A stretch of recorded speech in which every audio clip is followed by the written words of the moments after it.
Mr. Speaker, it's very straightforward. He promised that he would stop the boats this year. Yeah. This year. Today is the 15th of November. He's wasted all of his time on a gimmick, and now he's absolutely nowhere. Will he level with the British public and finally admit he's failed to deliver on his promise?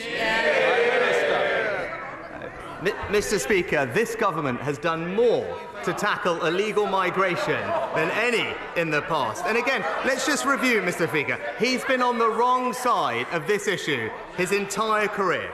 This is a man who described all immigration law as racist.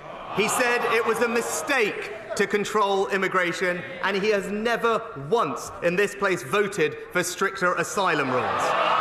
It's clear, Mr. Speaker, while he might want to listen to the open border activists, I'm siding with the British people.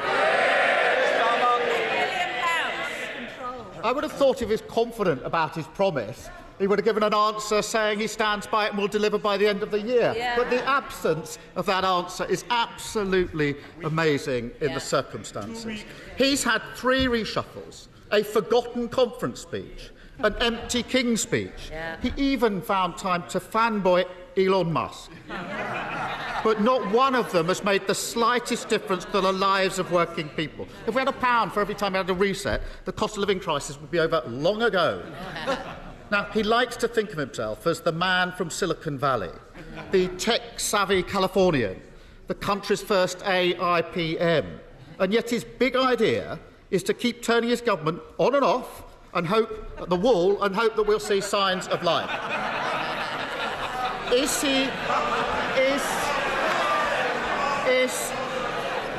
he starting to feel that, as somebody once said, he was the future once?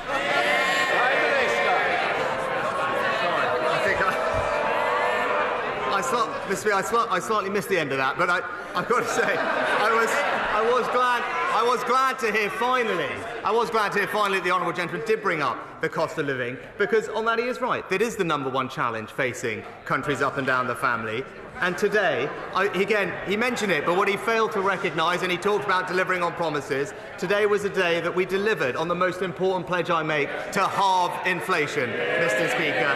Delivering on a commitment, easing the burden for families up and down the country. What we would see from the party opposite is everything would jeopardise that progress, borrowing £28 billion a year, undermining our energy security, giving in to inflation-busting pay rises to his union backers. That's not a sensible plan, Mr. Speaker. It would push up mortgage rates, push up inflation, harm working families. All the while, we're going to continue delivering for the country. Right, Republican.